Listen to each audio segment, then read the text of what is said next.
తాకట్టులో ఉన్న బంగారానికి తక్షణ విముక్తి. ఈ రోజు మార్కెట్ రేట్ క్యాష్ మీ చేతిలో. శివ గోల్డ్ కంపెనీ, మీ నమ్మకానికి మా హామీ.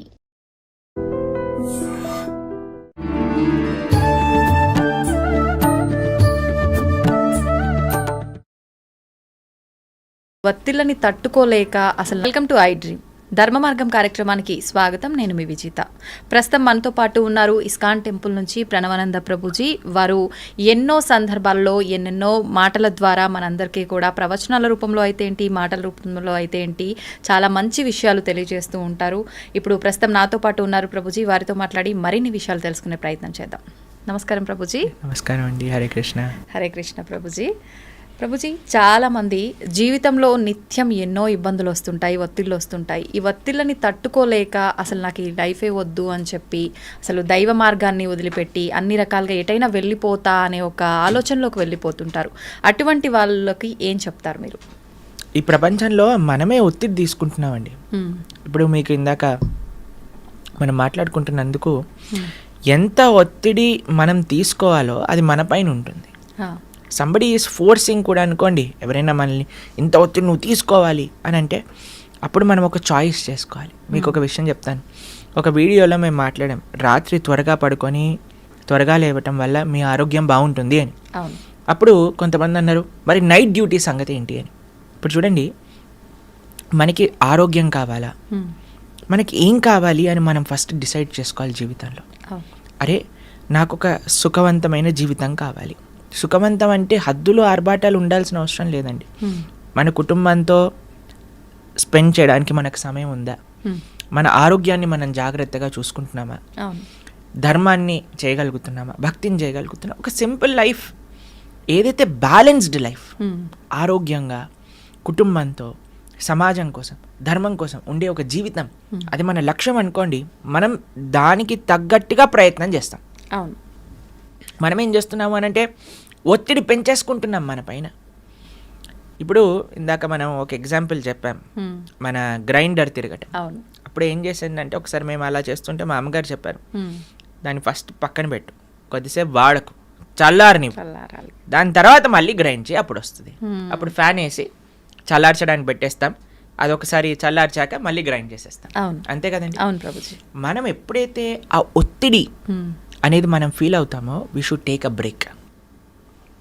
పర్మనెంట్ బ్రేక్ కాదండి. చాలా మంది అనుకుంటారు అయిపోయింది ఇంకా నా జీవితం వేస్ట్ అని. కాదు, ఒక టెంపరీ బ్రేక్ తీసుకో.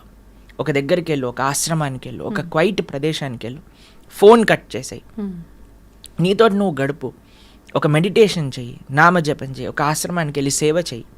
ఎప్పుడైతే నువ్వు ప్రపంచంలో ఉండే కష్టాలు ఎప్పుడైతే చూస్తావో, మా ఆశ్రమానికి వస్తే ప్రతిరోజు అక్కడ అన్నదానం జరుగుతుంది. అక్కడ ఎంత పూర్ పీపుల్ అంటే, వాళ్ళు కేవలం నెల రోజులలో అన్నము ఒక పప్పు చేసుకుంటే వాళ్ళకి చాలా పెద్ద విషయం అన్నమాట. అలాంటి పేదరిక ఉన్న ప్రదేశానికి వెళ్ళి నువ్వు ఎప్పుడైతే వాళ్ళకి ప్రసాదం పెడతావో, వాళ్ళు ఎంత ఆనందంగా ఆ కూర చూసి, ఆ చపాతీని చూసి, ఆ స్వీట్ చూసి వాళ్ళకి ఎంత ఆనందం వేస్తారే, ఈరోజు ఇన్ని రకాలు వచ్చాయా అని చూసినప్పుడు మనకు అనిపిస్తారే, నాకు తినడానికి ఎన్ని రకాలు తిన్నుంది, ఎంత ఆనందంగా నేను ఉన్నాను అని. వేరే వాళ్ళ దుఃఖాలు మనం చూసినప్పుడు మన దుఃఖాలు దాంట్లో చిన్నగా అయిపోతాయండి. నిజమే ప్రభుజీ. మనము ప్రతిదానికి జీవితాన్ని వదిలేయాలి అనే ఒక చాలా తప్పు ధోరణిలో ప్రపంచం వెళ్తుందండి. మాకు చాలా ఇన్స్పిరేషనల్గా మదర్ ఆఫ్ ది ఆర్ఫన్స్ అని ఒక లేడీ గురించి మహారాష్ట్రలో చెప్తారు. మీకు ఈ కథ చెప్పానా ఎప్పుడైనా? ఆవిడ్ని వాళ్ళ ఊర్లో ఉండే వాళ్ళందరూ కూడా అస్ట్రసైజ్ చేసి ఆమె పైన కొన్ని అభాండాలు వేస్తారనమాట. ఆవిడ కడుపుతో ఉంది, 9 నెలల ప్రెగ్నెంట్.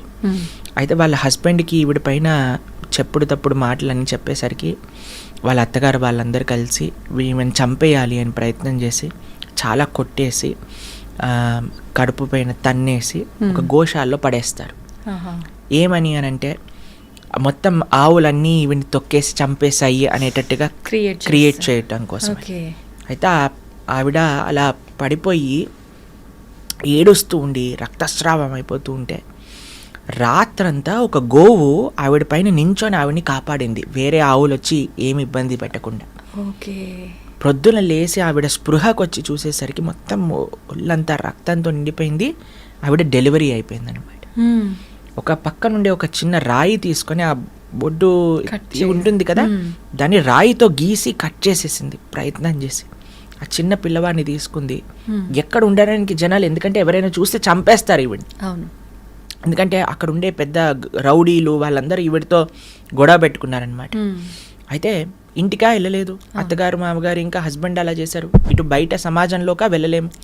శ్మశానంలో ఉండటం ప్రారంభం చేసింది ఆ చిన్న బాబుతో. ఆవిడ ఏమనుకున్నదంటే, తినడానికి తిండి లేదు, ఏం చెయ్యాలి అని అంటే పిండాలు పెడతారు చూడండి, వాటిలో నీళ్లు కలిపి కాలుతున్న చితల పైన చపాతీలు చేసుకొని తినింది బ్రతకడానికి. ఆవిడ అనుకున్నది, అరే నా జీవితం ఎందుకు, ఇంత కష్టాలు, ఇంత అన్యాయం నా జీవితంలో నేను ఫేస్ చేశాను, నా శరీరాన్ని ఎలాగైనా సరే ఆత్మహత్య ద్వారా త్యజిస్తాను, ఎందుకంటే నాకు ఇంకా బ్రతికి నేను ఎవరి కోసం బ్రతకాలి అని ఒక చెట్టు దగ్గర ఊరేసుకోవాలి అని వెళ్ళిందనమాట. అయితే చెట్టు దగ్గర కూర్చున్నప్పుడు ఆవిడ బయట అంతా ఎండగా ఉంది, కానీ ఆవిడ కూర్చున్న ప్రదేశం మాత్రం చాలా చల్లగా ఉన్నదనమాట. ఎందుకు అని ఇలా పైకి చూసేసరికి చెట్టుపై నుంచి ఒక చెట్టు కొమ్మ వేలాడుతూ ఉన్నది. వేలాడుతూ ఉన్న చెట్టు కొమ్మ ఈవిడికి నీడని ఇంకా గాలినిస్తుందన్నమాట. చెట్టు నుంచి విరిగిపోయి పడిపోయింది ఆల్మోస్ట్, కానీ ఇలా ఇలా వేలాడుతూ ఉన్నదన్నమాట. ఈవిడ అనుకున్నది, అరే ఒక విరిగిపోయిన చెట్టు కొమ్మ, దేనికి పనికిరాదు అనుకునే చెట్టు కొమ్మ నాకు ఆనందాన్ని ఇచ్చింది కదా, నేను కూడా జీవితంలో విరిగిపోయాను, నన్ను కూడా ఒక సమాజం నుంచి దూరం అయిపోయాను, కానీ నేను సంకల్పం చేస్తే, నేను ప్రయత్నిస్తే నేనెందుకు 10 మందికి మంచి చేయలేను అని ఆవిడ ఈ చిన్ని పిల్లవాడితో ఉండటమే కాకుండా అక్కడ ఉండే అనాథ పిల్లలందరినీ చేరదీసి, ఇప్పటికీ 100 మందిని చేరదీసి వాళ్ళందరినీ ప్రయోజకులుగా చేసి సమాజానికి అందించింది. మదర్ ఆఫ్ ది ఆర్ఫన్స్ అని ఆవిడ పేరు అనమాట. చూడండి, ఆమె ఇబ్బందుల నుంచి బయటికి వచ్చి తను బతకడమే కాకుండా నలుగురికి చేరువుగా. ఎందుకు అండి, ఎప్పుడైతే వేరే వాళ్ళ యొక్క కష్టాన్ని చూసిందో. అవును, మీకు విషయం ఆశ్చర్యకరమైన విషయం చెప్పనా. ఒకసారి ఆవిడ రోడ్డు పైన వెళ్తూ ఉంటే ఏ హస్బెండ్, ఏ భర్త అయితే ఈవిడ్ని ఆ చావు పరిస్థితిలోకి తీసుకొచ్చారో ఆయన కనిపిస్తాడు రోడ్డు పైన పడిపోయి. ఆవిడ ఆయన్ని చేరదీస్తుంది, ఆ ఆర్ఫనేజ్లోనే జాయిన్ చేసుకుంటాడు. కానీ ఆయనకు ఒక విషయం చెప్తుంది, నిన్ను క్షమించాను, నువ్వు అల్లరి పిల్లవాడి, ఇప్పుడు నేను నీ తల్లి, నీ భార్య అని కాదు, నువ్వు కూడా మా పిల్లలాంటి, కానీ నువ్వు అల్లరి పిల్లవాడివి, నువ్వు అల్లరి చేసావు, కానీ ఈరోజు నేను క్షమిస్తున్నా, నువ్వు ఆ స్థితిలో ఉన్నందుకు నేను కాపాడటం నా లక్ష్యం అని ఆయనను కూడా ఆవిడ ఆశ్రమంలో పెట్టుకొని పెంచింది. ఎలా వస్తుంది ప్రభుజీ అంత గొప్ప మనసు? ఆ గొప్ప మనసు రావాలి అని అంటే, మనం ఈ ప్రపంచంలో అండి మనకే కష్టాలు ఉన్నాయి, నేనే కష్టాలు అనుభవిస్తున్నా అనే మిస్కన్సెప్షన్ నుంచి బయటికి రావాలి. ఓకే, ఈ ప్రపంచంలో ఎవ్వరు ఎలాంటి వారైనా సరే అండి, సేవ ఇచ్చే ఆనందం ఇంకా మాటల్లో మనం చెప్పలేమండి. ఒకసారి ఎవరికైతే ఆ సేవ రుచి తెలుస్తుందో వాళ్ళు చాలా ఒక అద్భుతమైన మానసిక ప్రవృత్తి అనేది వాళ్ళకి కలుగుతుందండి. కాబట్టి ఎప్పటివరకైతే నేను సుఖంగా ఉన్నానా, నాకు ఇది కావాలి, నేను ఇది లేకపోతే బాగుండలేను, నాకు అదే కావాలి, అదే బ్రాండ్ కావాలి, ఇది చూస్తేనే నాకు ఆనందం, నాకు ఇది ఇప్పుడే కావాలి అనే ఒక మైకంలో ఉండిపోతామండి. మనము సమాజానికి ఏం చేయలేము, మనకి మనం మంచి చేసుకోలేము. ఆవిడికి ఆనందం ఎందుకు వచ్చిందో తెలుసా అండి, ఒకళ్ళకి సేవ చేయటంలో వచ్చింది. ఆ సేవ రుచి ఎప్పుడైతే కలుగుతుందో ఎవరినైనా సరే మనం మన దగ్గరికి తీసుకోవచ్చు, ప్రేమని పంచవచ్చు. అంత ఉదాత్త భావన మన లోపల కలుగుతుంది. కాబట్టి suicide is not the way అండి. ధర్మాన్ని వదిలేయటం కాదండి మార్గం, ధర్మాన్ని ఆచరించటం వల్ల శక్తి లభిస్తుంది. ఇప్పుడు ఒకడు చాలా వీక్గా ఉన్నాడు అనుకోండి, ఏం చేయాలి, చక్కగా తినాలి, చక్కగా ఎక్సర్సైజ్ చేయాలి, బలిష్టంగా అవుతాడు, అప్పుడు సేవ చేయొచ్చు. అంతేకాని నేను ఎలాగున్నా వీక్గా ఉన్నాను, నేను లేవలేను, నేను తినలేను అని అంటే ఇంత పోతుంది. కాబట్టి మన జీవితంలో మన చుట్టూ ఎన్ని ఉదాహరణలు ఉన్నాయి మనకి. ఆ ఉదాహరణలు, మంచి ఉదాహరణలు చూద్దాం, మనము మంచి వైపు వెళ్దాం, మంచి విషయాలను విందాం. ఎప్పుడైతే మనం ఈ ప్రయత్నం చేస్తామండి, అప్పుడు మనకి మంచి మార్గం అనేది కనిపిస్తుంది. కాబట్టి ధర్మాన్ని వదిలేయటం మార్గం కాదు, ధర్మాన్ని ఇంకా గట్టిగా పట్టుకోవటం మార్గం.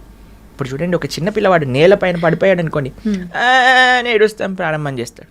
కానీ ఏం చేయాలి, ఆ నేలని ఆసరాగా తీసుకొని పైకి లేస్తాడు. అంతే కదా. నేలపైన పడ్డాను కాబట్టి ఇంకా నేలపైన నడవను అని అంటాడా? ఎక్కడికి పోతాడు? నడవాల్సిందే వాడు, తప్పదు. అదే నేలని. ఎక్కడైతే మనం ఏ జీవితంలో అయితే మనము ఇలా దెబ్బలు తిన్నాం అనుకునే దాన్ని ఆసరాగా పెట్టుకోండి, దాన్నే ఒక భగవంతుడి పైన నమ్మకంగా అదే స్థానంలో నిలవండి. ఆ భగవంతుడి యొక్క కృప తప్పకుండా ఉంటుంది. మనోధైర్యం అనేది కావాలి. God helps those who help themselves అని అంటారు. కాబట్టి మనకి ఆ ఫేత్, భగవంతుడా ఉన్నావు, నువ్వు నన్ను రక్షిస్తావు, కానీ నేను నా ప్రయత్నం చేస్తా అని ప్రయత్నం చేయండి. తప్పకుండా జీవితంలో మళ్ళీ మీరు మంచి మార్గంలోకి వెళ్తారు, అందులో డౌటే లేదండి. ప్రభుజీ, గీతా సారాంశం చాలా గొప్పది. నిజంగా ఆ సారాంశాన్ని తెలుసుకున్న వాళ్ళు ఈ లౌకిక విషయాల నుంచి, బంధాలు, ఈ వ్యామోహాలను వదులుకునే అవకాశం ఉంటుందంటారా? మీకు ఒక విషయం చెప్తాను. చాలా మందికి ఒక అపోహ ఉంటుంది, గీత చదవటం వల్ల సంసారాన్ని వదిలేస్తారు అని. అవును. మీరు చూడండి, పాపం అర్జునుడు అదే అంటున్నాడు, అయ్యా నేను యుద్ధం చేయను, నేను సంసారాన్ని వదిలేస్తాను, నేను సాధు అయిపోతాను, నేను భిక్షాటన చేసి బ్రతుకుతాను, నేను అన్నిలోకి వెళ్ళిపోతాను. కృష్ణుడు అంటాడు, లేదయ్యా నువ్వు నీ కర్తవ్యాన్ని, నీ డ్యూటీని ఆచరించాల్సిందే, నువ్వు యుద్ధం చేయాల్సిందే. కానీ కృష్ణుడు చెప్పింది మామనుస్మర యుద్ధచ, నన్ను స్మరిస్తూ నువ్వు యుద్ధం చెయ్యి, నా కోసం నా దిశానిర్దేశంలో నువ్వు ధర్మాన్ని ఆచరించు. ఇప్పుడు చూడండి, ఎవరైతే ధర్మాన్ని తెలుసుకుంటారో, ఎవరైతే గీత అర్థం చేసుకుంటారో, మీరు ఇంతకుముందు టేప్ రికార్డర్స్ చూసారండి? టేప్ రికార్డర్స్ చూసారా? టేప్ ఇలా తిరుగుతూ ఉంటుంది, 2 సర్కిల్స్ తిరుగుతూ ఉంటాయి. ఒక సర్కిల్ ఏమో టేప్ వదిలేస్తూ ఉంటుంది, ఇంకో సర్కిల్కి ఏమో టేప్ చుట్టుకుంటూ ఉంటుంది. అవును ప్రభుజీ. ఈ ప్రపంచంలో ధర్మం తెలియని వాడేంటి అని అంటే ఆ టేప్ చుట్టుకుని ఇంకా ఇంకా కర్మ బంధనంలో మునిగిపోతూ ఉన్నాడు. కానీ గీత సారాంశం ఎవరైతే అర్థం చేసుకున్నారో ఆ టేప్ విడుదలైపోతూ ఉంటుందన్నమాట ఆయన దగ్గర నుంచి. కానీ ఆ 2 తిరుగుతూనే ఉన్నాయి. ఈ ప్రపంచంలో 2 వ్యక్తులు ఉంటారు, ఒకడు కర్మబంధనంలో చిక్కుకుపోతూ ఉంటాడు, ఒక కర్మబంధనం నుంచి విడుదలైతూ ఉంటాడు. అసలు చెయ్యాల్సిందేంటి, ఎందుకు చెయ్యాలి, ఎలా చెయ్యాలి అని తెలుస్తుంది గీత అర్థం చేసుకునేవాడు. చేసే పనిని మాడడండి, చేసే కర్తవ్యాన్ని విడిచిపెట్టడండి, కుటుంబ సభ్యులతోటే ఉంటాడు, కానీ ఎలా ఉండాలి, వాళ్ళని ఎలా, ఇప్పటి వరకు నా భార్య, నా పిల్లలు, నా భర్త, నా ఇల్లు, నా కుటుంబం, నేనే అన్న భావన పోయి వీరు భగవంతుడు నాకు ఇచ్చిన సేవ, వీరు భగవంతుడి యొక్క అంశాలు కాబట్టి నేను జాగ్రత్తగా చూడాలి. భగవంతుడిని ఎవరైతే అర్థం చేసుకుంటారో, గీతను ఎవరైతే అర్థం చేసుకుంటారో అండి, వాళ్ళ జీవితం ఎంత అద్భుతమైన మార్పు చెందుతుంది అంటే, సంబంధాలు, ఆరోగ్యం, సమాజంతో ఉండే ఒక రిలేషన్షిప్, బాధ్యతలు, వ్యక్తిగత ఆలోచనలు అన్నీ కూడా పరివర్తన చెందుతాయి. ఒక పాజిటివ్ వేలో పరివర్తన చెందుతాయి. ఒక మంచి వైపు మనం అర్థం చేసుకోగలుగుతాం. మీరు అన్నారు కర్మ బంధనాలు తప్పకుండా పోతాయి, కానీ ఆ బాంధవ్యం పోదు. ఆ బాంధవ్యాన్ని ఎలా చూడాలో అర్థమవుతుంది. ఓకే. ఇప్పటి వరకు నా ఎంజాయ్మెంట్ కోసం అనుకునే అరే కృష్ణుడి యొక్క సేవ, ఈ 2 మారేవండి. ఇది గీతా సారాంశం. ఓకే. కానీ ప్రతి ఒక్కరూ ఇందాక మీరు చెప్పినట్టుగా స్పిరిచువల్ లైఫ్కి అలవాటు పడితే ఖచ్చితంగా వీటి నుంచి విముక్తి పొందాలి, ఈ ఆలోచనలోనే ఎక్కువగా ఉంటుంటారు. తప్పేమీ లేదు, అన్ని బాధ్యతలు నిర్వర్తిస్తూనే మనం భగవంతుడి మనసులో ఉండే భావన, మనసులో ఇన్నటి వరకు ఇది నాది అని అనుకున్నా, కానీ ఈరోజు ఇది కృష్ణుడిది, నేను సేవకుణ్ణి అనే భావన రావాలి. ఓకే ప్రభుజీ, ఇప్పుడు గీతా సారాంశం గురించి తెలుసుకోవాలన్నా, పారాయణం చేయాలన్నా కూడా వద్దు ఈ సందర్భంలో అనే సమయాలు కానీ పరిస్థితులు కానీ ఏమైనా ఉన్నాయా? ఒక మంచి ఆఫర్ వచ్చారనుకోండి, మీకు ఈరోజు ఈ 1,00,000 రూపాయల చీర పైన 99% ఆఫర్ అంటే, ఇది ఆషాఢం కాదు కదా, వద్దులే నేను కొనుక్కోను అంటారా మీరు? అసలు ఏమంటారు, వీడేదో తిన్నరోడ్లా ఉన్నాడు, ఏంటి అకేషన్ లేకపోయినా ఆఫర్ పెట్టాడు, పదండి కొనుక్కుందాం అంటారు. అంతేనా అండి? అంతే. ఒక 1,00,00,000 రూపాయల వస్తువు మీకు 10 రూపాయలు ఇస్తాను అని అంటే ఎంత ఇంతూజియాస్టిక్గా పరిగెత్తాలండి. కాబట్టి గీత మానుషుణ్ణి ఉద్ధరించే ఒక శాస్త్రం. అది కాలాతీతం. ఎప్పుడు ఏ సమయంలోనైనా సరే ఎవరైతే మనిషి మంచి మార్గంలోకి వెళ్ళాలి, నాకు మంచి విషయాలు తెలుసుకొని నేను జీవితంలో మారాలి అని అనుకున్న మరుక్షణం గీత చదవచ్చు. వాటికి ఏ సమయము ప్రాతిబంధిక లేదు.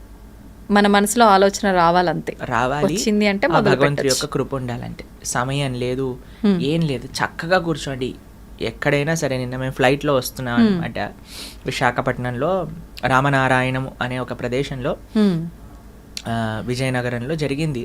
రామాయణం పట్ల 3 రోజులు ఒక కాన్క్లేవ్ చేశారనమాట. ప్రపంచంలోనే అతిపెద్ద రామాయణ శాస్త్ర చర్చ. ఓకే. అందులో మేము లక్ష్మణుడు సర్వగుణ సంపన్నుడు అనే విషయం గురించి మాట్లాడాం. సాయంత్రం పూట వస్తున్నప్పుడు నా పక్కన కూర్చున్నారు ఒక ఆయన.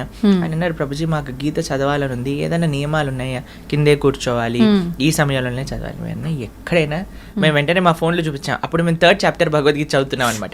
విజయనగరం నుంచి విశాఖపట్నం ఎయిర్పోర్ట్ వచ్చే దారిలో. బ్రహ్మాండంగా ఎక్కడైనా సరే మనకి ఆ ఇచ్చ ఉండాలంతే. ఎక్కడైనా ఫోన్లోనైనా, పుస్తక రూపంలోనే, పైనైనా కిందైనా ఎక్కడైనా చదవచ్చు. కాబట్టి there is no time restriction, place restriction. చక్కగా ఆ భగవంతుడు ఏం చెప్తున్నారు అనే ఒక ఆతురత మనకు కావాలి.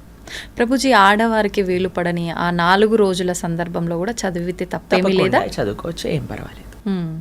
ఓకే. నిజంగా చాలా మందిలో ఈ డౌట్ ఎక్కువగా ఉంటుంది. ప్రభుజీ, శ్రీకృష్ణుడు అనగానే ఆయన లీలలతో పాటు ఆయన ధరించిన నెమలి పింఛము, ఆయన చేతిలో ఉన్న పిల్లన గ్రోవి, ఫ్లూట్, ఇవి ప్రతి ఒక్కరూ గుర్తు చేసుకుంటారు.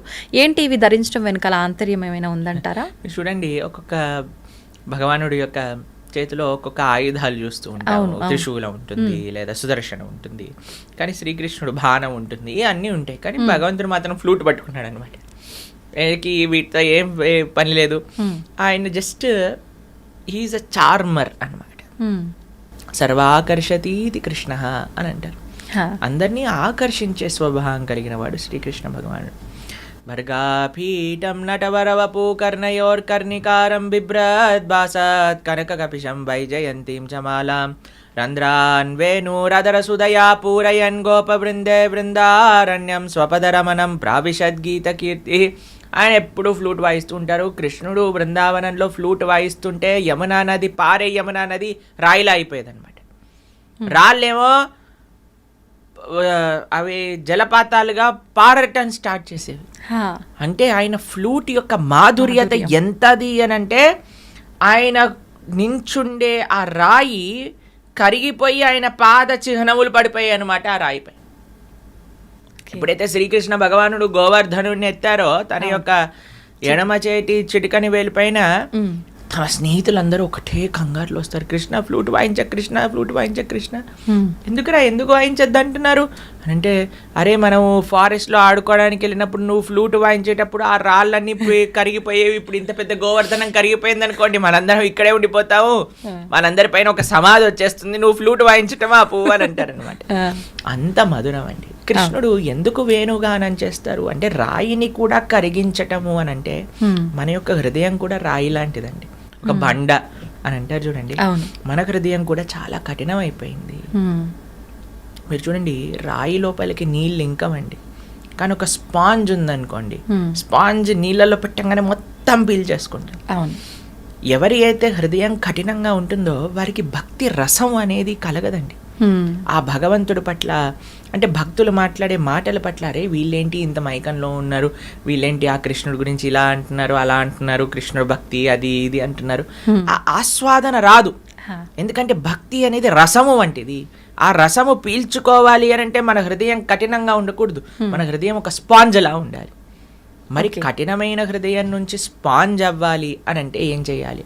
వేణుగానం, కృష్ణుడి యొక్క వేణుగానం అని అంటే భగవంతుడి యొక్క మాటలు, భగవంతుడి యొక్క వాక్కులు ఒక సుందరమైన శబ్ద రూపంలో వచ్చాయి. అవే శాస్త్రములు, అదే గీత, అదే భాగవతం, అదే రామాయణం. దాన్ని ఎప్పుడైతే మనం వింటామో కఠినమైన హృదయం కూడా స్పాంజ్లా మారిపోతుంది. అలానే భగవంతుడి యొక్క అదరామృతం, ఒకటి భగవంతుడి యొక్క నోటి నుంచి 2 వస్తాయండి. ఒకటి మాటలు, 2 ఆయన ఉచ్చిష్టం అంటే ప్రసాద్. మన జీవితంలో ప్రతిరోజు కూడా మనం భగవత్ ప్రసాదాన్ని స్వీకరించగలిగితే, సాత్వికమైన ఆహారాన్ని ఇంట్లో తయారు చేసుకొని భగవంతుడికి నివేదన చేసుకొని స్వీకరించగలిగితే, ఆ కఠినమైన హృదయం అనేది కోమలం అవుతుంది. అయితే ప్రభుజీ అంటుంటారు కదా పెద్దవాళ్ళు, అన్నిటికీ ఎమోషనల్గా ఉండొద్దు, గుండెని రాయి చేసుకోవాలి, అప్పుడైతేనే అన్ని పరిస్థితుల్ని తట్టుకోగలుగుతారు, అన్నిటినీ తట్టుకునేటట్టు మొండిగా తయారవ్వాలి అని చెప్పి, దాని గురించి ఏమంటారు? భౌతికమైన విషయములలో మొండిగా ఉండాలి, ఆధ్యాత్మికమైన విషయములలో స్పాంజ్లా ఉండాలి. ఓకే, మనము దానికి క్వైట్ ఆపోజిట్ చేస్తున్నాం. అవును. ఆధ్యాత్మికమైన విషయములలో బండలా ఉంటున్నాం, భౌతికమైన విషయంలో స్పాంజ్లా ఉంటున్నాం. వీడా మాట అన్నాడు, ఆవిడ మాట అన్నది, ఈయన ఇలా చేశాడు, ఆయన అలా చేశాడు, అన్ని హృదయంలో పెట్టుకున్నాం. ఏ రోజు, ఏ తారీఖు, ఎప్పుడు, ఏ మాట అన్నది అని మొత్తం లిస్టుతో చెప్పారు. ఎందుకు? ఎందుకంటే మనం ఈ భౌతికమైన ప్రపంచంలో ఉండే ప్రతి వస్తువుని కూడా సోక్ చేసుకుంటున్నాము. కానీ భగవంతుడి దగ్గరికి వచ్చేసరికి కఠినంగా కథ అంతే, ఆయనకి నాకు సంబంధం అయిపోయింది. మనం చెప్పేది రివర్స్. భౌతికంగా మీరు అన్న విషయంలో, భౌతికమైన ప్రపంచంలో కఠినంగా ఉండండి. అందుకే మీరు ఫస్ట్ ప్రశ్న ఏమన్నారండి? ఈ ప్రపంచంలో ఉండే ఒత్తిడుల వల్ల మొత్తం వదిలేయాలనుకుంటున్నారు. ఎందుకు? మీరు భౌతికతలో స్పాంజ్లా ఉన్నారు. భౌతికతలో బండ అవ్వండి, ఆధ్యాత్మికతలో స్పాంజ్ అవ్వండి. ఇదే సొల్యూషన్. ప్రభుజీ, భగవంతుని కోరిక కోరడం కరెక్టేనా? కోరికతో భగవంతుని ఆరాధించడం కరెక్టేనా? నిజంగా కోరిక కోరాలంటే ఎలా కోరుకోవాలి? భగవంతుడికి ఇప్పుడు ఎవరికి తెలియని వాడు అనుకోండి అడగచ్చు. అన్ని తెలిసిన వాడిని మీరేం అడుగుతారండి? కరెక్టే. మన గురించి అన్నీ తెలిసిన వ్యక్తికి అడగటం ఎందుకండి? ఎన్నిసార్లు అడుగుతాం? భగవంతుడికి తెలియదా? భగవంతుడు అని అంటే అన్ని తెలిసిన వాడు. వాడికి మనం వెళ్ళి అయ్యా ఒక పిటిషన్ పెట్టుకొని నాకు ఇది కావాలి అని అడగాల్సిన అవసరం ఏముంది? నీకు నిజంగా భగవంతుడు ఉన్నాడు అనే నమ్మకం ఉంటే.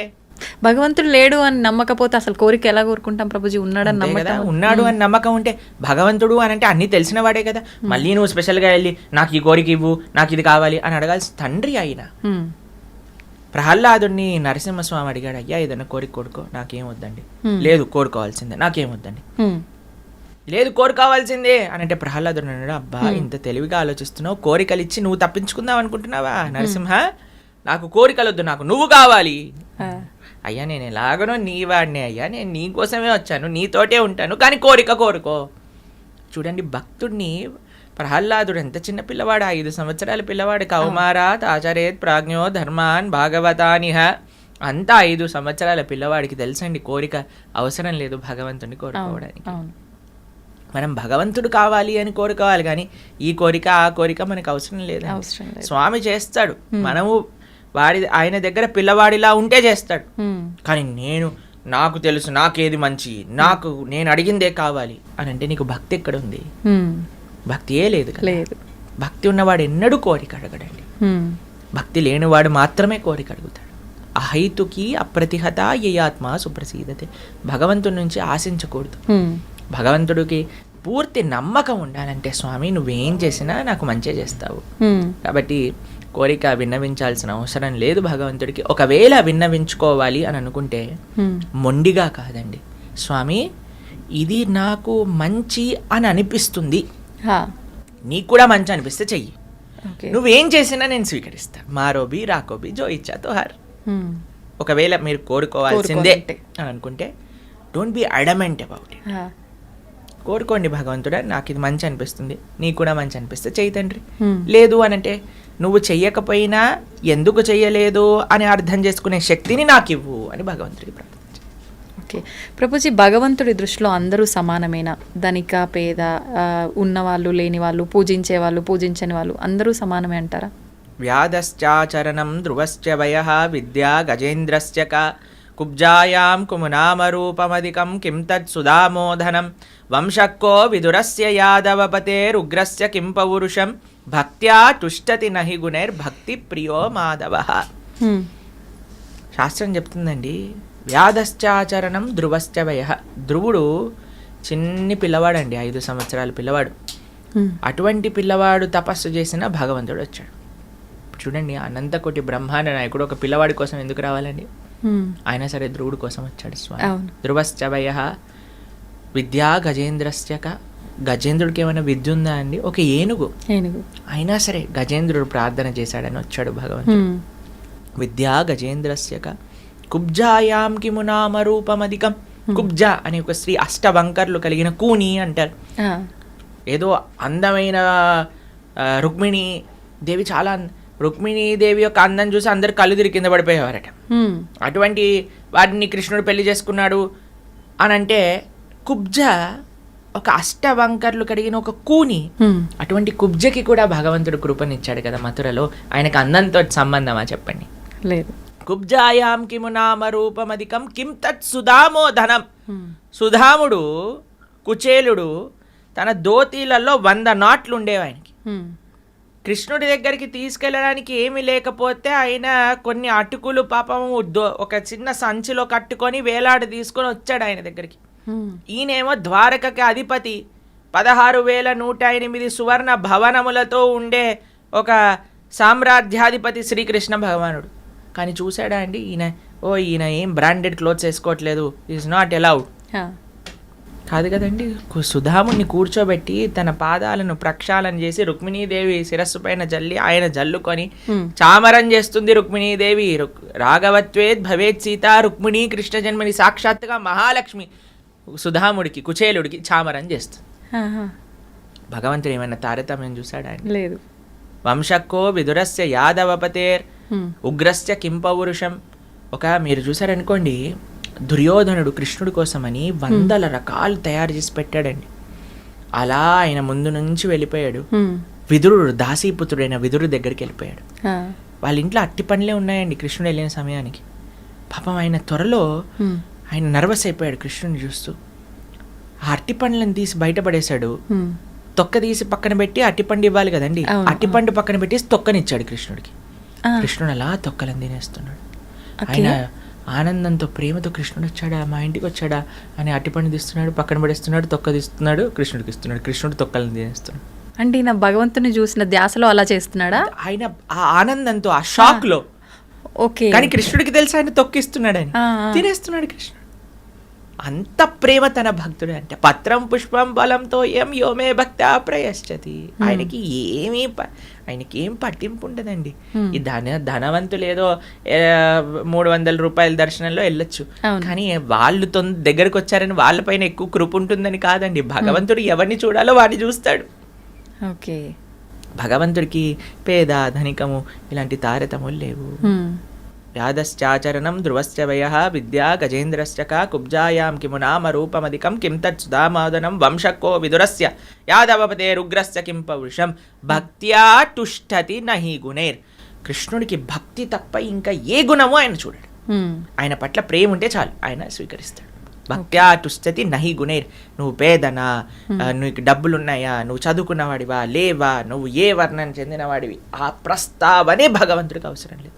ఎవడు ధార్మికంగా ఉంటాడో, ఎవడు భగవంతుడి పట్ల నిష్ట కలిగి ఉంటాడో వాడిని భక్త్యా తుష్టతి నహి గుణైర్. భక్తి ప్రియో మాధవ. భగవంతుడికి కావాల్సింది భక్తి ప్రేమ అంతే, ఇంకా ఏది కాదు. ఓకే. అంటే భగవంతుడు భక్తి ఉన్న వాళ్ళని ఖచ్చితంగా చేరదీస్తాడు, భక్తి లేని వాళ్ళని ఆయనపై భక్తి కలిగించే విధంగా చేసే ప్రయత్నం. ఈ ప్రయత్నం ఏంటండి స్వామి చేసిన ప్రయత్నం? ఇంతమంది సాధువులకి ఇన్ని విషయాలు, ఇన్ని ఇంటర్వ్యూలు, ఇన్ని ప్రోగ్రాంలు, ఇన్ని శ్లోకాలు, ఇన్ని ప్రవచనాలు, ఇన్ని గుళ్ళు, ఇన్ని గోపురాలు, ఇన్ని ఉత్సవాలు, ఇన్ని పండుగలు, ఇన్ని పుష్కరాలు, ఇవన్నీ ఎందుకు భగవంతుడు చేశాడు అని అంటే అసలు ఆయన అవతార ప్రయోజనమే కదండి. అయ్యో పాపం వీళ్ళు గుర్తుపెట్టుకోవట్లేదయ్యా నన్ను, అందుకే ఒక్కొక్క అవతారాన్ని తీసుకొని స్వామి అయ్యా ఇలారా, ఇలా చెయ్యి, ఇలా చెయ్యి, ఇక్కడ వస్తే నీకు అలా ఉంటుంది అని పాపం అన్నిసార్లు చేస్తున్నారు. ఎందుకు ప్రయత్నం చేయట్లేదు అనుకుంటారండి భగవంతుడు?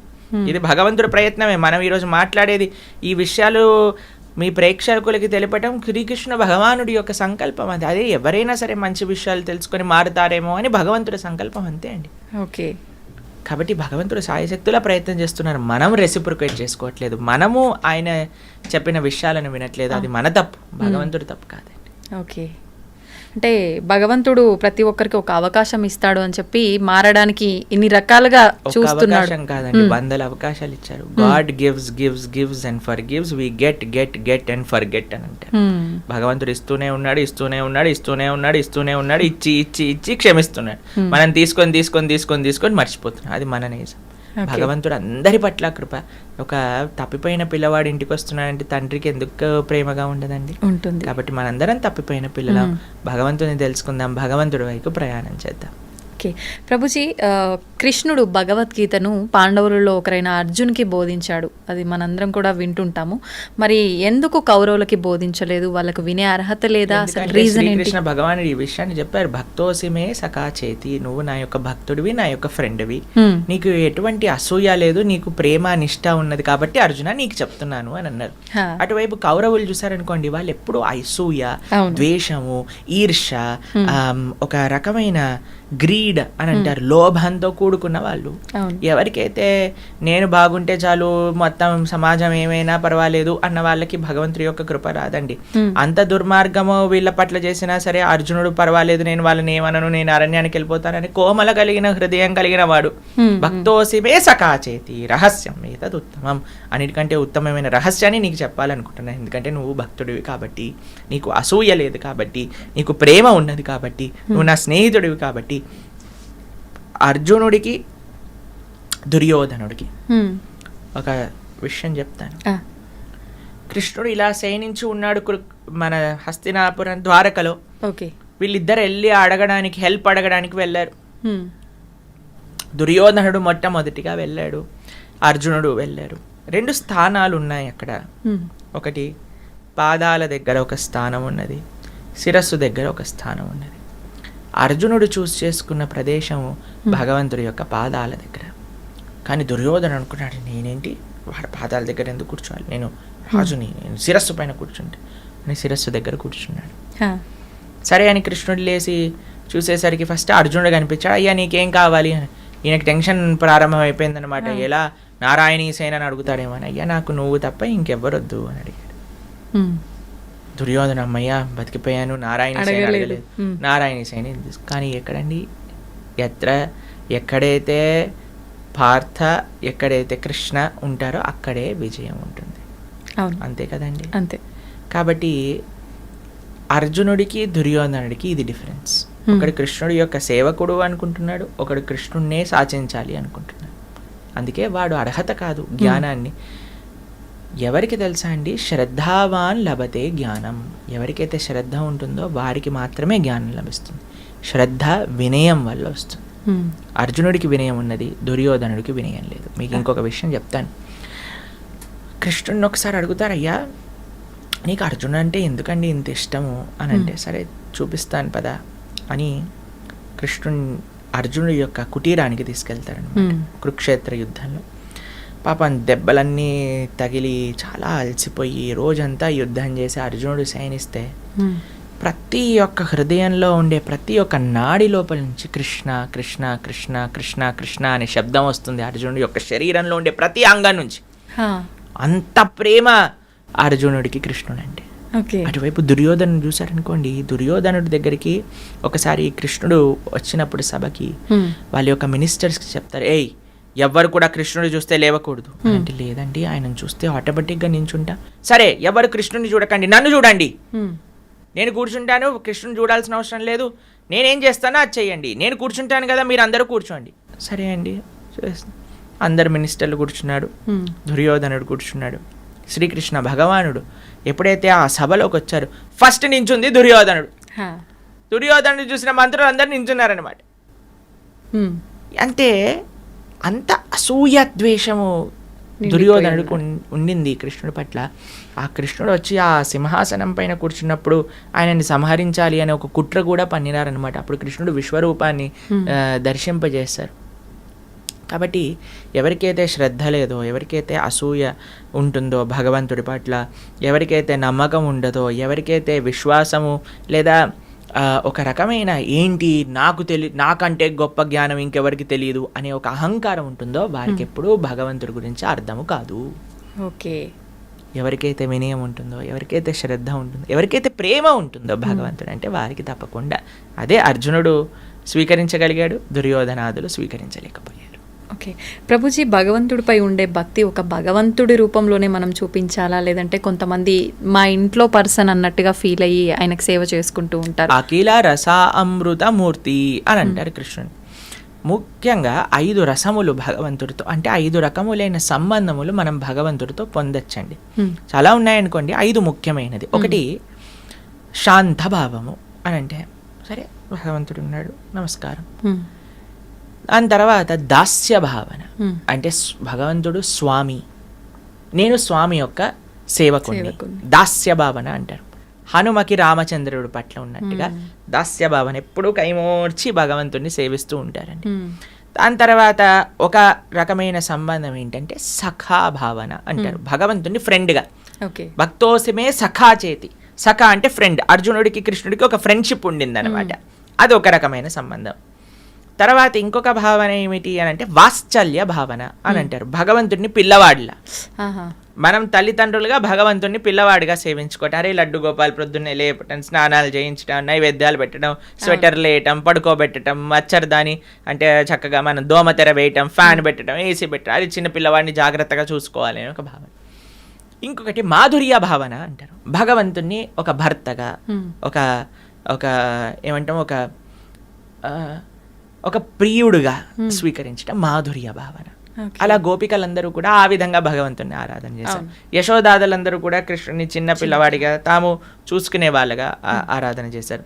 కృష్ణుడి యొక్క ఫ్రెండ్స్ అందరూ సఖా భావనతో ఆరాధన చేశారు. హనుమ లాంటి భక్తులందరూ కూడా దాస్య భావనతో ఆరాధన చేశారు. కాబట్టి ఎవరు ఏమనుకున్నా సరే ఆయన స్వీకరిస్తారండి. ఆయనకి ఆ శక్తి ఉన్నది కృష్ణుడి దగ్గర. కాబట్టి మనము ఆ రకమైన ఒక కోరిక, ఒక ప్రేమ భగవంతుడి పట్ల పెంచుకోవాలంతే. నిజంగా చెప్పాలంటే భగవంతుడికి భగవంతుడుగా చూడటం కంటే ఇలాంటి ప్రేమ సంబంధములతో చూడటమే ఇష్టం. ఇంకా ఆయనకు దగ్గర అవకాశం ఎక్కువగా ఉంటుంది, ఇంకా దగ్గర అయ్యే అవకాశం. కానీ ఆ స్థితిలోకి వెళ్ళే ముందు మనం భగవంతుడి యొక్క తత్వం ఏంటో తెలుసుకోవాలి. మన సాధన బాగుండాలి. కొంతమంది ఇప్పుడు ఏదో ఆర్టిఫిషియల్గా ఇది నేను కృష్ణుడి యొక్క భార్యని, లేదా నేను కృష్ణుడికి తల్లిని అని ఏ సాధన లేకుండా, ఏ రకమైన గురూపదేశం లేకుండా, ఏ రకమైన సాంప్రదాయ జ్ఞానం లేకుండా కూడా చాలా మంది ఇలా చేస్తున్నారు. అలా ఉండకూడదు. మన సాధన, మన సాంప్రదాయము, మన ఆచరణ, మన ఉపదేశము, గురువు, సాధు, శాస్త్ర వీళ్ళందరినీ మనం అధ్యయనం చేసినప్పుడు మనకి ఎన్నడో ఒక రోజు భగవత్ అనుగ్రహం కలిగినప్పుడు ఆ రకమైన సంబంధం భగవంతుడితో ఏర్పడుతుంది. ఓకే ప్రభుజీ, మన ఇంద్రియాలు మన అదుపులో ఉండాలి అని చెప్పి అంటుంటారు. భగవద్గీత ద్వారా మనం ఎన్నో మంచి విషయాలు తెలుసుకున్నాం. అయితే ముఖ్యంగా భగవద్గీతలో ఇంద్రియాలపై వైరాగ్యాన్ని అలవర్చుకోవాలనే ఒక అంశం కూడా ఉందని చెప్పి అంటుంటారు. అది నిజమేనా? ఏ రకంగా ఉంది భగవద్గీత? అంతే కదండి. విచ్చలవిడిగా ఇంద్రియాలను వదిలేసాం అనుకోండి, అవి ఏం చేస్తాయంటే మనల్ని లాగుతూ, ఒక గుర్రము అదుపు తప్పిన గుర్రం ఏం చేస్తుందండి, ఈడ్చుకోపోతుంది. అంతే కదండి. ఇప్పుడు మీరు చూస్తుంటారు కేరళలో ఏనుగులతో ఉత్సవాలు జరుగుతూ ఉంటాయి. కానీ కొన్ని పిచ్చెక్కిన ఏనుగులు ఉంటాయి, కొన్ని మతం ఎక్కిన అంటారు చూడండి. అప్పుడు అవి ఏం చేస్తాయంటే ఈడిచేస్తాయి, జనాల్ని చిన్న భిన్నం చేసేస్తాయి.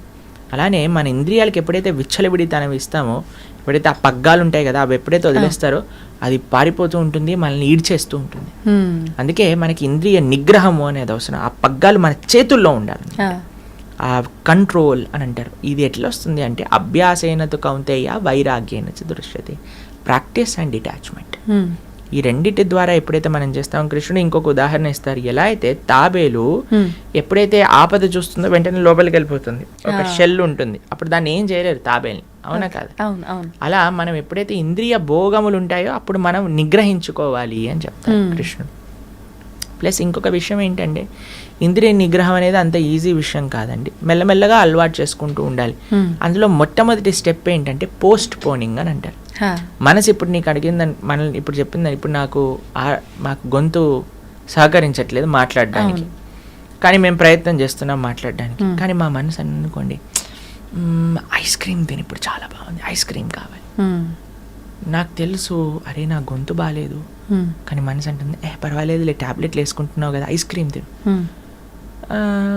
సరేలే ఎలానో ట్యాబ్లెట్ వేసుకుంటున్నాను కదా, డాక్టర్ చెప్పారు కదా 5 రూపాయలు పోతుంది, సరే ఐస్ క్రీమ్ కొనుక్కొని తినేసాను అనుకోండి, అప్పుడు ఏమవుతుంది, ఇంకెక్కువ ఇబ్బంది. మనసు ఏం చేస్తుంది తెలుసా అండి, మనసు అమ్మయ్యా వీడు నా మాట విన్నాడు అంటే, నేను చెప్పింది వీడికి తప్పని తెలిసినా చేస్తున్నాడు అంటే వీడు నా మంచి శిష్యుడిగా తయారయ్యాడు, కాబట్టి ఇప్పుడు వీడితో ఆడుకుంటా అని ఒకదాని తర్వాత ఆర్డర్ చేయటం ప్రారంభం చేస్తుంది.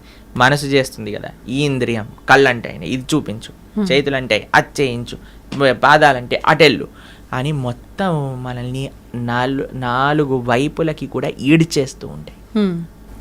మీకు విషయం చెప్తాను, చేపకి సముద్రంలో చాలా తిండి ఉంటుందండి, చాలా ఉంటుంది, సముద్రంలో లేనిది ఏముందండి. కానీ ఆ జాలరి ఒక నెట్ లోపల వేసే ఒక చిన్న క్రిమి కోసం నోటిని కంట్రోల్ చేసుకోక వస్తుంది, పట్టుబడుతుంది, శరీరాన్ని విడిచేస్తుంది. కరెక్ట్. ఒక మిడుగుడు పురుగు అంటే లైట్ పురుగు అంటారు చూడండి, అవి దీపం కాంతి ప్రకాశం అరే ఎంత బాగుంది ఎంత బాగుంది ఎంత బాగుంది ఈ ప్రకాశం అని ఆ ప్రకాశం దగ్గరికి రావడానికి ప్రయత్నం చేస్తాయి, 2 రెక్కలు కాలిపోతాయి, కింద పడిపోతుంది, శరీరాన్ని విడిచిపెట్టేస్తాయి. ఒక ఏనుగు, ఒక వేటగాడు ఒక ఆడ ఏనుగు ఒక రూపంలో గడ్డితో తయారు చేసి కిందంతా కూడా తవ్వేసి ఈ ఏనుగుని పైన పెడతాడు. ఆడ ఏనుగు దగ్గరికి వెళ్ళాలి అనే త్వరలో ఈ మొగ ఏనుగు ఆ గుంతలో పడిపోతుంది. దంతములు పెకలించి శరీరాన్ని ఆ ఏనుగుని సంహరించి తోలుని తీసుకొని వెళ్ళిపోతాడు వేటగాడు. ఒక స్పర్శ అనే ఇంద్రియాన్ని నిగ్రహించుకోలేక ఏనుగు తన జీవితాన్ని పాడు చేసేసుకుంటుంది. ఒక జింక, వేటగాడు చాలా స్వీట్గా మొరలి వాయించేసరికి పరిగెత్తుతూ ఎక్కడి నుంచి ఈ స్వీట్ సౌండ్ వస్తుంది అని ఎక్కడైతే వేటగాడు ఉన్నాడో వాడి దగ్గరికి వెళ్ళి కూర్చొని పట్టేసుకొని తీసేసుకుంటాడు. కస్తూరి మృగము అని ఉంటుంది. యాక్చువల్గా తన సొంత పొట్టలో నుంచి కస్తూరి వాసన వస్తుందన్నమాట. ఆ వాసన ఎక్కడుంది అని తిరిగి శక్తిని మొత్తం ఇది చేసి నిర్జీవింపబై కింద పడిపోతుంది. ఎవరో ఒకళ్ళు వచ్చేసి దాన్ని పట్టేసుకొని వెళ్ళిపోతారు. ఒక్కొక్క ఇంద్రియాన్ని నిగ్రహించుకోక ఒక్కొక్క జాతియే మనకి నశిస్తూ కనిపిస్తుంది. కానీ మానవుడి దగ్గర 5 ఇంద్రియములు కూడా కంట్రోల్లో లేవు. ఎంత విశేషమైన ప్రమాదం చెప్పండి. కాబట్టి మన ఇంద్రియములు మనము నిగ్రహించుకోవాలి అని అంటే మనతో అవ్వని పని అండి. కానీ ఎప్పుడైతే మనం భగవంతుడికి శరణాగతి చేస్తామో, భగవంతుడికి అసాధ్యం ఏంటంటే అంత పెద్ద కొండ. ఇప్పుడు మేము బృందావనం వెళ్తున్నాం, గోవర్ధనంలో ఉండబోతున్నాం. అక్కడ గోవర్ధనగిరి 21 కిలోమీటర్లు, అటువంటి గోవర్ధన పర్వతాన్ని ఎత్తిన వాడికి ఇంకా ఏంటి అసాధ్యం చెప్పండి. అటువంటి శ్రీకృష్ణ భగవాను ఎప్పుడైతే మనం శరణు పెడతామో అప్పుడు మన యొక్క ఇంద్రియాలన్నీ కూడా నిగ్రహింపబడతాయి.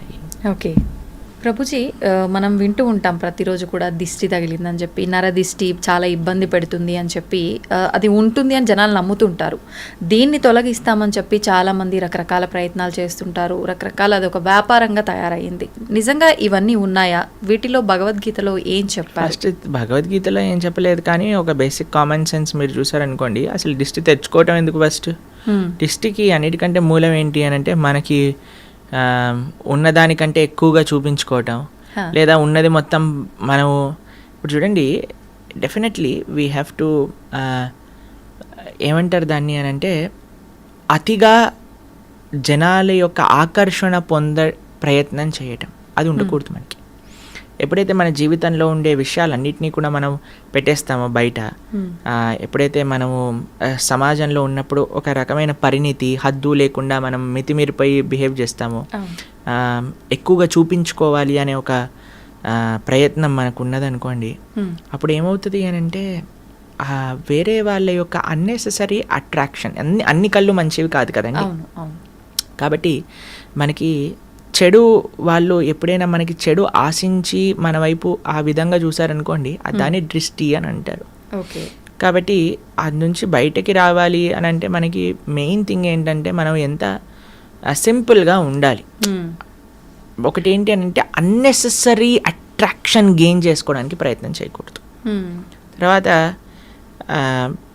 ఆ దృష్టి మనల్ని ఎఫెక్ట్ చేయకుండా ఉండాలి అని అంటే మీకు ఒక విషయం చెప్తాను.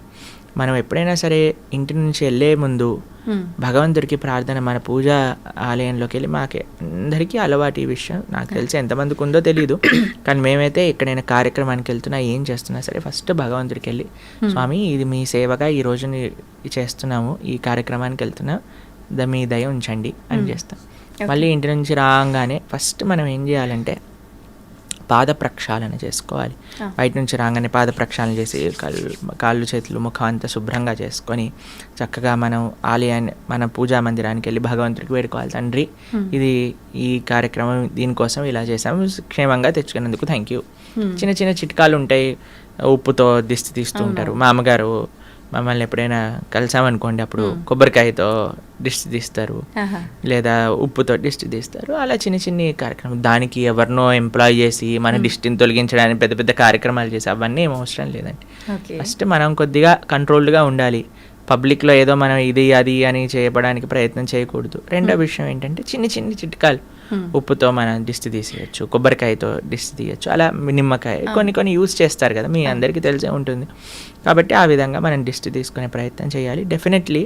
ఎందుకంటే అన్నీ కూడా పాజిటివ్ ఐస్ అనేవి ఉండవు, నెగిటివ్ ఐస్ కూడా ఉంటాయి, కాబట్టి జాగ్రత్తగా ఉండాలి. ఓకే. అయితే ప్రభుజీ, భగవంతుడి విషయానికి వస్తే హంగులు ఆర్భాటాలు చేసేది ఇదంతా సరైనదేనా భగవంతుడి విషయంలో? నిజంగా అలా చెయ్యాలి అని అంటే బాగా డబ్బున్న వాళ్ళు మాత్రమే ఎక్కువ ఖర్చు పెట్టి ఇలాంటివన్నీ చేయడానికి వీలు? ఎవరికి ఎంత ఉంటే అంత చెయ్యాలి, అలా అని అందరూ అంతా చెయ్యాలి అని కాదండి. ఎవరికి ఎంతలో చేయగలుగుతారు భగవంతుడి యొక్క సేవ, అలా చేయడానికి మనం ప్రయత్నం చేయాలండి. స్వామి యొక్క సేవ, స్వామికి ఏమి నువ్వు 1,00,000 రూపాయలు ఖర్చు పెట్టకపోతే నా పూజ అవ్వదు అని ఆయన ఏం పెట్టుకోలేదండి. స్వామికి అలాంటి రూల్స్ ఏం లేవు. ఉన్నవాడికి ఉన్నంత. ఆయన ఎక్కడికైనా సరే, ఎంత స్వరూపంలోనైనా సరే ఆయన ఒదిగి ఉండగలిగిన ప్రేమ కలిగిన వాడు భగవంతుడు. మనకి ఎన్నో ఉదాహరణలు మన శాస్త్రంలో చూస్తాం. వెంకటేశ్వర స్వామి అంత అనంత కోటి బ్రహ్మాండ నాయకుడు, అంత ఐశ్వర్యం ఉన్న వ్యక్తి కూడా మట్టి కుండలో ప్రసాదం పెరగన్నం తింటాడు. తన యొక్క భక్తుడు, పేద భక్తుడికి ఆయన ఇచ్చిన గౌరవం అటువంటిది. కాబట్టి స్వామికి ఏమీ హద్దులు ఆర్భాటాలతో సంబంధం లేదండి. కానీ మిగతావన్నీ హద్దులు ఆర్భాటాలు చేసి భగవంతుడికి ఒక్కటే హద్దులు ఆర్భాటాలు చేయకపోవటం తప్పు. ఓకే, అర్థమైందా? కాబట్టి భగవంతుడి దగ్గరికి వచ్చేసరికి ఎందుకు అవసరం అని మిగతావన్నీ ఎక్స్ట్రావగెంట్గా చేశారనుకోండి, అది తప్పు అవుతుంది. కానీ మనకి ఉన్నంత ప్రేమతో భగవంతుడికి పత్రం పుష్పం ఫయంతోయం యోమే భక్తా ప్రయశ్చతి, ప్రేమతో ఎంత చేసినా ఆయన స్వీకరిస్తాడు. ఓకే ప్రభుజీ, చాలామంది చూస్తుంటాం ఒక కోరిక కోరుకోవడము, కొద్ది రోజులు ఒక దేవుణ్ణి పూజించటము, తర్వాత వాళ్ళు అనుకున్నది నెరవేరకపోతే ఆటోమేటిక్గా వేరే దేవుడి సైడ్ మారిపోవడము, ఎవరైనా అంటే సోషల్ మీడియాలో ఒక దేవుడి గురించి ఎక్కువ ప్రత్యేకంగా చూపించడం వల్ల ఆ దేవుడికి అట్రాక్ట్ అయిపోయి అటు మారిపోవడము, ఇలా రకరకాలుగా చూస్తుంటాం. నిజంగా దేవుళ్ళని మార్చడం అనేది కరెక్టే అంటారా? మనకి ఇవన్నీ ఎందుకు వస్తుంది అని అంటే, నా కోరిక తీరాలి అనే ఒక భావన ఉంది కాబట్టి. ఆ కోరిక నుంచి ఫస్ట్ ఆ మెంటాలిటీ నుంచి బయటికి రావాలి. భగవంతుడికి ఇప్పుడు చూడండి, ఒక దగ్గర ఒక చిన్ని పిల్ల చాలా అల్లరి చేస్తుంది అనమాట. వాళ్ళమ్మ పాట్ అని ఒక చెంపమైన స్లాప్ చేసిందనమాట. ఆ చిన్ని పిల్ల అని ఏడుస్తూ మళ్ళీ వాళ్ళ అమ్మని పట్టుకుంది. ఏం చేయాలి? వాళ్ళ అమ్మని వదిలేసి వెళ్ళిపోవాలి. కానీ ఆ పిల్ల అలా కాదు, అని ఏడుస్తూ వాళ్ళ అమ్మని పట్టుకుంది. అప్పుడు అయ్యో అని వాళ్ళ అమ్మ ఇదే చేసి మళ్ళీ కలిసిపోయి వెళ్ళిపోయారు అనమాట. ఆశ్రమంలో మేము చూసాం ఈ సిచ్యువేషన్. కాబట్టి భగవంతుడు ఏం చేసినా సరే ఆయననే మనం ఆశ్రయించాలి. అందుకే కదా నాకు ఈ కోరిక తీరితేనే ఈ నిన్నట్టు లేకపోతే లేనట్టు అని మతాలు కూడా మార్చేస్తున్నారు కదా జనాలు. ఎంత అన్యాయం చూడండి, మతాన్ని మార్చేసుకుంటున్నారు. దేనికోసం? అసలు ఈ హిందువులు వాళ్ళ శాస్త్రాలు వాళ్ళకి తెలియదు, అర్థం చేసుకోవడానికి ప్రయత్నం చేయట్లేదు. ఎవడో ఒకడు వచ్చి ఇది కరెక్ట్, ఇది లేకపోతే నువ్వు ఇది అది అని పిచ్చి మాటలు మాట్లాడి మా దగ్గరకు వచ్చేసే కష్టాలన్నీ పోతాయి. ఈ కష్టాలు పోవు. ఈ ప్రపంచంలో ఉన్నంత వరకు కష్టాలు అనుభవించవలసినదే. కాబట్టి నీ ధర్మం నీకున్నప్పుడు దాన్ని ఆచరించు, అంతేకాని ఎదుటివాడి దగ్గరికి. అందుకే నేను చెప్తున్నాను, ఫస్ట్ ఆధ్యాత్మికవేత్తలు ఆపాల్సిన విషయం ఏదన్నా ఉంటే భగవంతుణ్ణి కోరికలు తీర్చే ఒక ATM మషిన్గా ప్రజెంట్ చేయటం ఆపేయాలి. కోరికలు అడగడానికి భగవంతుడు కాదు, భగవంతుడి కోరికలు తీర్చడానికి, భగవంతుడి యొక్క సేవ చేయడానికి మనం ఉన్నాము. ఇది నిఖచ్చైన నిజమే. ప్రభుజీ, భగవంతుడిని కోరుకుంటారు, మొక్కులు మొక్కుతారు, ఆ మొక్కులు నెరవేరుస్తుంటారు. ఇదంతా నిజంగా భక్తి అనుకోవాలా, ఒక వ్యాపారం అనుకోవాలా? వ్యాపారమే కదండి. మీరు కొనుక్కున్నారు, EMIలు కడుతున్నారు అని అంటే అది వ్యాపారమే కదా. అవును. భక్తి అంటే భక్తిలో కోరిక ఉండదు, భక్తిలో సేవ ఉంటుంది. Love means sacrifice, love means service. ప్రేమ అంటే త్యాగము, ప్రేమ అంటే సేవ. భగవంతుడి పట్ల భక్తి అంటే ఏంటో తెలుసా అండి? భక్తి అంటే ప్రేమ. ప్రేమ ఉన్న దగ్గర, ఇప్పుడు మిమ్మల్ని ఒకళ్ళు ప్రేమిస్తున్నారు అని, ఒకళ్ళు, మీకు మెటీరియల్ ఎగ్జాంపుల్ చెప్తాను. ఒక అబ్బాయి ఒక అమ్మాయిని ప్రేమిస్తున్నాడంటే ఏమి ఇవ్వాలి, ఏ గిఫ్ట్ ఇవ్వాలి, ఈ రోజు ఏం చేయాలి, ఆ రోజు ఏం చేయాలి అని ప్రయత్నిస్తూ ఉంటాడు. అంతే కదండి, ఎలాగైనా సరే ఇంప్రెస్ చేయాలి ప్రయత్నిస్తూ ఉంటాడు. భగవంతుడి పట్ల ప్రేమ అంటే నాకు ఇది కావాలి, నాకు అది కావాలి. అలాంటి వాళ్ళని ఏమంటారు తెలుసా అండి? నాకు ఒకళ్ళు ఎక్స్ప్లెయిన్ చేస్తున్నారు, అటువంటి వాళ్ళు ఉంటే దాన్ని టాక్సిక్ పర్సనాలిటీ అంటారట. ఎవరైతే ఎప్పుడు కూడా ఏం తీసుకోవాలి అని చూసేవాడిని టాక్సిక్ రిలేషన్షిప్ అంటారు. మనతో భగవంతుడి టాక్సిక్ రిలేషన్షిప్ కాదండి.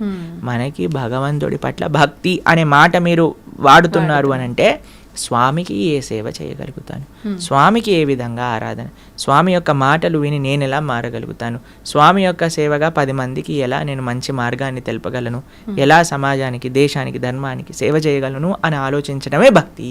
అయితే ప్రభుజీ, చాలామంది ఇప్పుడు ప్రస్తుతం ఉన్న సమాజంలో చాలా బిజీగా ఉన్నాం, మేము మా కుటుంబానికి టైం ఇవ్వలేకపోతున్నాము, మేము భగవంతునికి టైం ఎలా ఇవ్వాలి, ఎలా ఆయన మార్గంలో వెళ్ళాలి మేము అనుకునే వాళ్ళకి ఏం చెప్తారు? అలా అనుకుంటుంటారు చాలామంది.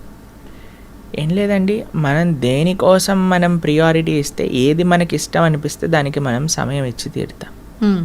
ఒకసారి మేము ఒక దగ్గర కూర్చున్నాం, ప్రసాదం తీసుకుంటున్నాం అనమాట. నా పక్కన ఇంకొక ఆయన ఉన్నారు. ఆయన అన్నారు, నా కడుపు నిండిపోయింది, నాకేం వద్దు అన్నారు. సరే అని వెళ్ళిపోయారు. వడ్డించే వాళ్ళందరూ అడుగుతున్నారనమాట, అయ్యా ఇది తీసుకోండి, వడ తీసుకోండి, గారె తీసుకోండి, పులిహోర పెట్టుకోండి, దద్దోజనం పెట్టుకోండి అని అంటే, నా కడుపు చాలా నిండిపోయింది, పోండి పోండి, నన్ను అడగండి అని అంటున్నాడు. కొంతసేపు అయిపోయాక ఒక ఆయన గులాబ్ జాములు పట్టుకొని వచ్చాడు అనమాట. ఆయన కూడా పాపం ఈయన వద్దు వద్దు అన్నాడు కదా, నా దగ్గరికి వచ్చేసాడు. ఎందుకు వెళ్ళిపోయావు, నాకు ఇవ్వు గులాబ్ జామున్. అదేంటండి మీ కడుపు నిండిపోయింది, పొట్ట పగిలిపోతుంది అన్నారు. అంటే స్వీట్కి జాగుందిలేండి అని అన్నారు. ఎందుకంటే అరే ఏమైందిరా ఇప్పటి వరకు పొట్టలో జాగలేదు అంటే స్వీట్ అంటే ప్రభుజీ నాకు చాలా ఇష్టం ప్రభుజీ. ఇష్టం ఉన్నప్పుడు అంత పొట్ట పగిలిపోతున్నా జాగ ఏర్పడుతుంది. ఎందుకు? నీకు ఇష్టం ఉంది కాబట్టి. మనము ధర్మం పట్ల ఇష్టం పెంచుకోవాలి, భగవంతుడి సేవ పట్ల ఇష్టం పెంచుకోవాలి. ఎప్పుడైతే మనకి ఇష్టము అని అనిపిస్తుందో, దేన్నైతే మనం ప్రయారిటీ అనుకుంటామండి దానికి సమయం ఏర్పడుతుంది. దేన్నైతే మనం జీవితంలో ముఖ్యము అని అనుకుంటే దానికి సమయం ఏర్పడుతుంది. కాబట్టి భగవంతుడు ముఖ్యము, ధర్మం ముఖ్యము, సేవ ముఖ్యము అని అనుకుంటే ఆ భగవంతుడు ఆ కాలస్వరూపంలో మనకి దానికి సమయం ఇస్తాడు. నాకు ముఖ్యము అని అనుకోలేదు అనుకోండి, అప్పుడు సమయమే మనకు కనిపించదు. అంత సమయం ఉన్నా వాట్సాప్లు చూస్తున్నా, ఇన్స్టాగ్రాములు గంటలు చూస్తున్నా, టీవీలు చూస్తున్నా మనకు అనిపిస్తుంది నాకు భక్తుడికి సంబంధము లేదు, సమయం లేదు అనిపిస్తుంది. కానీ ఎప్పుడైతే నాకు అది ప్రియారిటీ అవుతుందో అప్పుడు ఎంతైనా సరే మనం దర్శించవచ్చు, చూడవచ్చు అన్నమాట. Okay, thank you Prabhuji. నిజంగా చాలా మంచి విషయాలు తెలియజేశారు, అద్భుతమైన సమాచారాన్ని మాకు అందించారు. మళ్ళీ మరొక మంచి ఎపిసోడ్లో తప్పకుండా మీతో మాట్లాడి మంచి విషయాలు తెలుసుకునే ప్రయత్నం అయితే చేస్తాను. ధన్యవాదాలు ప్రభుజీ. హరే కృష్ణ మాతాజీ, హరే కృష్ణ.